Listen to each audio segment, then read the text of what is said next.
富士在广告方面做得很前面，利用 YouTube 这样的平台，让摄影玩家们都知道有新相机即将面世。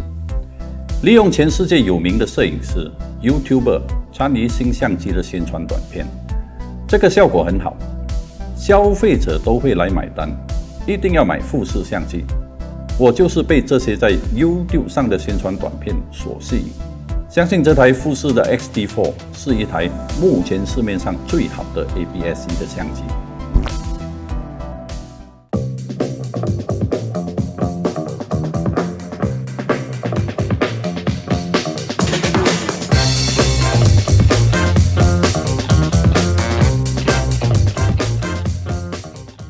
之前有用过富士相机，从 X Pro One、XT1、XE1、X100 的系列等等。都很喜欢富士的颜色，还有镜头的锐度、散景都很吸引我。X-Trend Sensor 拍摄出来的独特风格，让摄影玩家都爱上富士。我最后是把富士狠狠地抛弃，跳上索尼全片幅相机的列车，之后就没下车过。爱上了索尼，热恋了几年，现在又回到富士的身边。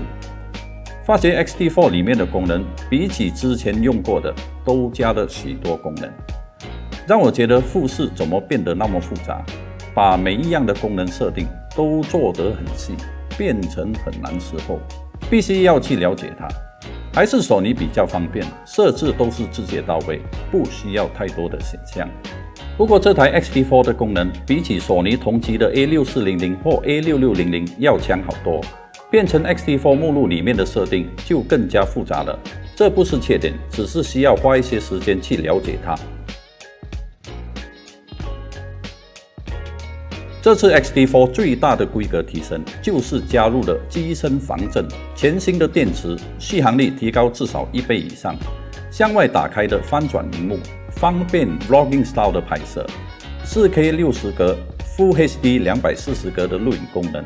单单这几样的功能提升，远远抛离其他同级 APS-C 的相机。X-T4 还是使用2400万的像素，保留了与前一代 X-T3 一样的触摸屏，可以个别设定拍照机录影的参数，10bit 420内部录影，外界 HDMI 10bit 422录影。可以说这是 X-T4 把 X-T3 所有的功能做得更精致精细，可以设定的功能变得更详细。这次买 X-T4 其实是很挣扎，毕竟一台要卖马币8000块，还没有包括镜头在内的相机。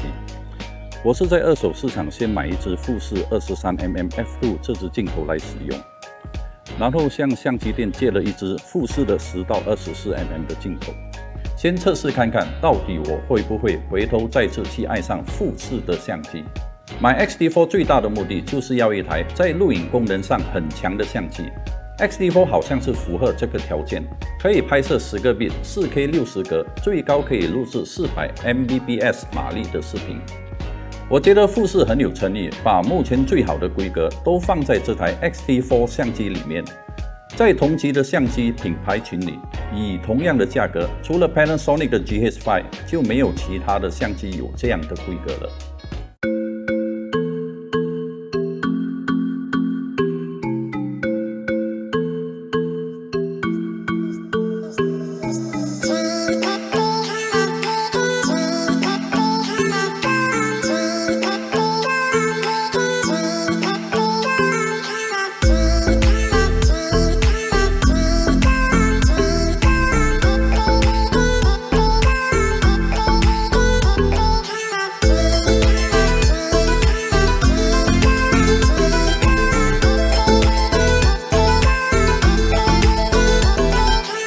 在拍摄 4K 视频的时候，如果是使用50格或60格的规格，视频画面将会裁剪 1.18 倍。如果是拍摄240格 Full HD 的规格，那么画面就裁剪 1.29 倍。还有一点要注意的是，如果想拍摄10个 bit 的视频，目前的电脑是否可以应付10个 bit 的视频？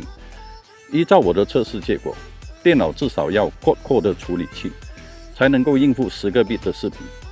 要先检查电脑的规格，不然一切的拍摄都无法做简介，除非换上一台新的电脑。X-T4 对焦速度还算不错，在网上看其他人的测试，不同的富士镜头对焦的表现也会不一样。拍照对焦算是很快，相当不错的了。拍摄视频时，脸部对焦还有眼睛对焦算是很灵活，可以对得上。不过有个很奇怪的现象，看看这个视频。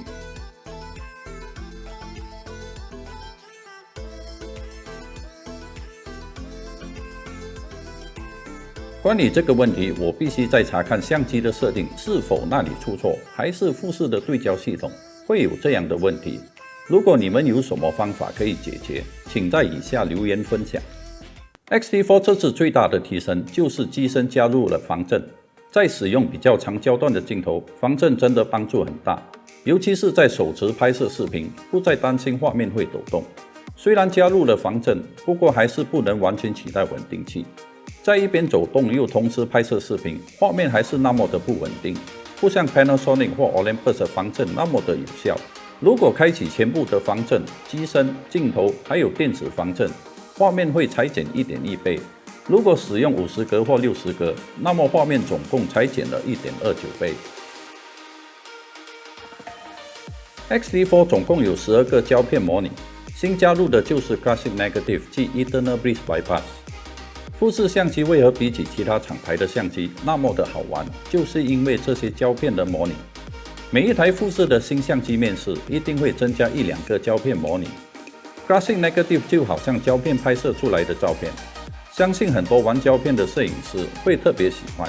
至于这个最新的 Eternal Bliss Bypass， 虽然是模拟战争片里的色调，我是觉得色调下手太重了点。X-T4 就是那么的好玩，可以设定的参数很多。我了解富士相机的粉丝离不开富士，就是因为这些胶片模拟的功能，还有那复古的机身与胶片相机长得很像，很多时候会被人误认为胶片相机。从第一代的 X-T1 一直到今天的 X-T4， 可以说富士把 X-T 系列的相机越做越好，把每个细节、规格、功能做得更精细。比如像在拍摄24格的视频时，快门的速度都可以把它调成48/1秒，好像没有一台其他厂牌的相机可以做这样的设定。如果真的要说出这台 X-T4 有什么需要再加强的，那应该有2点。第一，没有了连接耳机的接口，上一代 X-T3 是有提供这个接口，这是必须透过 USB-C 3.5mm 的转接器连接耳机，这有点麻烦。第二，自动对焦还有待加强，不是不好，只是希望可以再提升，变成更好。关于这个对焦晃动的问题，需要花一点时间详细研究相机的设定，如有解决的方法，我会再分享给大家。富士是很有诚意，把最好的功能都放在 X-T4 里面，很多参数可以自己去设定，不必担心会比其他厂牌的相机缺少什么功能。连机身防震、更大容量的电池都给了，可以内部录影10bit 420的视频，直接收录在 SD 卡等等。富士还会不断的提供相机的氛围 update， 这点真的比其他厂牌很有诚意去照顾富士的粉丝们。到底你需要 X-T4 这台相机吗？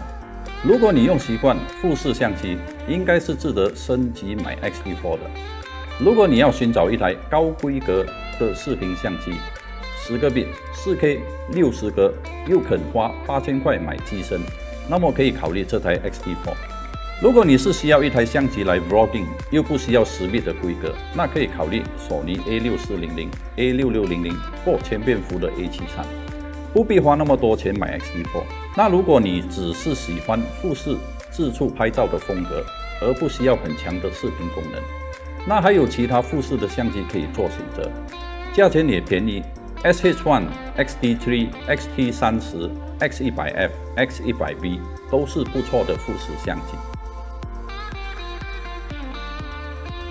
好了，关于 X-T4 的评测，今天暂时先分享到这里。